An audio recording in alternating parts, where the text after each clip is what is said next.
Welcome dear students. जैसा कि हमारा जो चैप्टर चल रहा है योगा, ये फिज़िकल एजुकेशन फॉर क्लास 12। तो योगा के बारे में हमने पढ़ा था कि योगा होता क्या है, ये कहाँ किस वर्ड से निकला है, और इस योगा के इम्पॉर्टेंस भी हमने पढ़े थे कि योगा की क्या इम्पॉर्टेंस है एक इंडिविजुअल की लाइफ में। तो हमने पढ़ा था, हमने इसके बहुत सारे इम्पॉर्टेंस पढ़े थे। इम्पॉर्टेंस में हमने पहला जो इसका इम्पॉर्टेंस है योगा करने से क्या होता है कि जो हमारी कार्डियोवैस्कुलर सिस्टम्स जो है, हमारा कार्डिक सिस्टम्स है वो इम्प्रूव होता है, और जो भी कार्डिक प्रॉब्लम्स होती है वो योगा करने से दूर हो जाती है। हमारा जो डाइजेस्टिव सिस्टम है, डाइजेस्टिव सिस्टम के ऑर्गन्स जितने भी हमारे बॉडी में हैं वो भी प्रॉपर तरीके से फंक्शन करते हैं अगर हम डेली बेस पे योगा करते हैं। योगा में जो भी एक्सरसाइजेज हैं वो एक्सरसाइजेज लेते हैं तो, और हमारे जो सेंस ऑर्गन्स है वो भी प्रॉपर तरीके से काम करते हैं। हमारे बॉडी का जो पोस्चर है वो भी अच्छा बन जाता है योगा करने से। और हमारी बहुत सारी प्रॉब्लम जैसे आर्थो प्रॉब्लम्स हैं, अदर प्रॉब्लम्स जो एक इंसान की ज़िंदगी में जो आती हैं तो योगा करने से वो दूर हो जाती है। तो आज का जो हमारा टॉपिक है, इसके बाद हमने जो ये हमारे इंडिया में जो योगा ये विरासत में आया है, ये हेरिटेज इंडियन कल्चर की एक हेरिटेज है, एक तहजीब है। ये योगा बहुत पहले से किया जा रहा है। तो इसके कुछ एलिमेंट्स हैं योगा के, जैसे कि यामा है, नियम है, आसना है, प्राणायाम है, समाधि है। ये सारे एलिमेंट्स हैं योगा के। जैसे कि यामा किसको कहते हैं, यामा ये भी एक टर्म्स है योगा में ही। These are the basic principles for the benefit of society such as honesty, truthful. एक इंडिविजुअल में ऐसे मतलब वो क्वालिटीज़ होनी चाहिए जिसमें वो अपने आप को सोसाइटी में अच्छे से प्रेजेंट कर सकता है अपने आप को। तो वो सोसाइटी में प्रेजेंट तभी कर सकता है जब वो क्या ऑनेस्ट हो, सच्चा हो, नॉन वायलेंस वाला हो। ये सारी खूबियाँ एक इंडिविजुअल में होनी चाहिए। फिर आसना है, तो आसना के बारे में हम पढ़ेंगे। आसनास में बहुत सारे आते हैं, जैसे स्टैंडिंग आसना है, या ये हम करेंगे बात सिटिंग आसनास की। तो ये एक्सरसाइजेज हैं, इनके अपने अपने नाम दिए गए हैं। ये संस्कृत वर्ड से ये नाम निकले हुए हैं। तो वो कैसे अपने अपने वो ये योगा की जो हैं ये वो कैसे करना है। तो आसना जो है ये स्लोली स्ट्रेचिंग एक्टिविटीज़ है।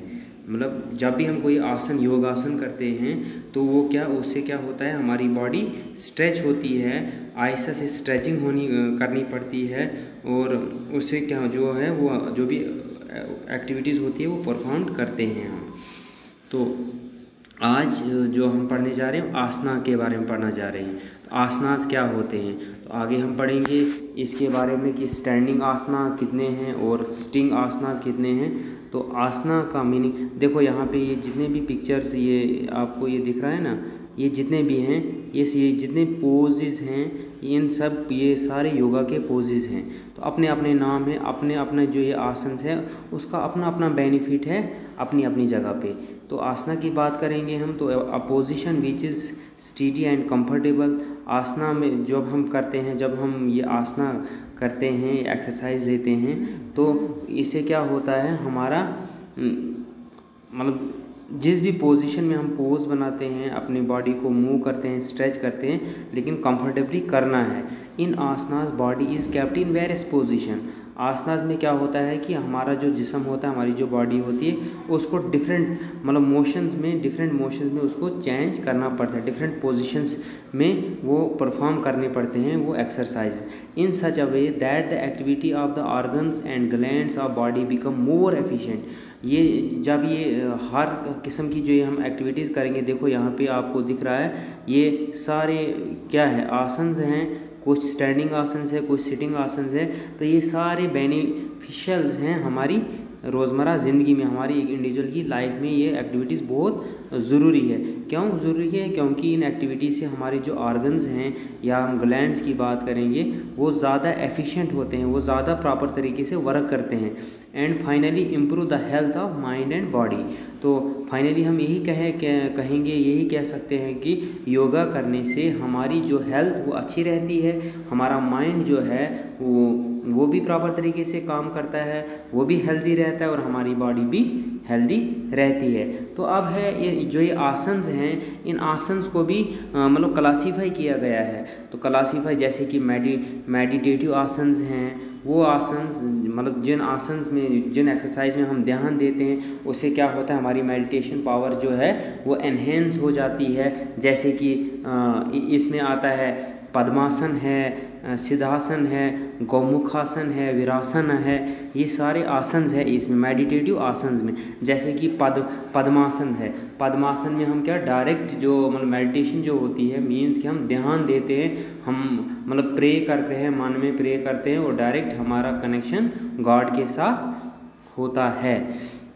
उसके बाद है रिलैक्सेटिव आसन। कुछ ऐसे आसन हैं जिनसे हमारी बॉडी को मतलब रिलैक्स आराम मिलता है, हमारी बॉडी को आराम मिलता है। तो कुछ ऐसे आसन हैं जिसमें जैसे कि अगर बहुत हम एक्सरसाइज करते हैं तो हमारी बॉडी में फटीग आ जाते हैं, मीन्स कि हम हमारी बॉडी फील करते हैं थकान। लेकिन कुछ ऐसे आसन हैं जिन आसन से हमारी वो फटीग दूर हो जाती है। जैसे कि रिलैक्सेटिव आसन में क्या क्या आता है, remove fatigue and relaxes an individual physically and mentally. इसे क्या, ये वाले आसन लेने से क्या होता है, एक इंडिविजुअल की फटीग जो है वो भी दूर हो जाती है और वो उसकी मेंटली वो फिर नेक्स्ट किसी भी एक्टिविटीज़ के लिए तैयार हो सकता है। जैसे कि शाशकासन, शवासन है, मकरासन है, ये सारे किस में, रिलैक्सेटिव आसन में आते हैं। फिर एक कल्चरल और करेक्टिव आसन, regulate and systematize the different activities of the body and finally provide the energy to the body। मतलब बहुत सारी एक्टिविटीज़ डिफरेंट टाइप्स की एक्टिविटीज़ अगर एक इंडिविजुअल को परफॉर्म करनी पड़ती है तो उसकी बॉडी को मतलब बहुत सारे डिफरेंट टाइप्स के आसन्स अगर वो करता है, परफॉर्म करता है, तो फाइनली उन आसन से वो अपने आप में एनर्जी महसूस कर सकता है, उसमें एनर्जी प्रोवाइड होती है। जैसे कि शीर्षासन है, सवग्रासन है, मत्स्यासन है, हलासन है, भुजरासन है, चक्रासन है, ये सारे आसन हैं। इन आसन से क्या होता है, हमारे एक तो जैसे कि भुजरासन है, चक्रासन है, इससे क्या होता है, हमारी बॉडी का पोस्चर जो है वो वेल मेंटेन्ड रहता है। तो जैसे कि कुछ कल्चरल आसन है इसमें आते हैं। कल्चरल आसन में क्या है, कल्चरल आसन में मतलब कोई भी एक्टिविटीज़ हम करते हैं, मतलब अगर कोई भी रिदमिक एक्टिविटीज़ की बात अगर हम करेंगे तो उसमें क्या होता है, जब हम पार्टिसिपेट करते हैं थ्रू योगा, वो एक्टिविटीज़ हम परफॉर्म करते हैं तो उससे क्या होता है, हमारी जो बॉडी है वो बॉडी की फिटनेस मेंटेन रहती है। तो मैंने आपको बताया कुछ मेडिटेटिव एंड रिलैक्सेटिव आसन्स है। फिर है कुछ थेरापेटिक आसन्स।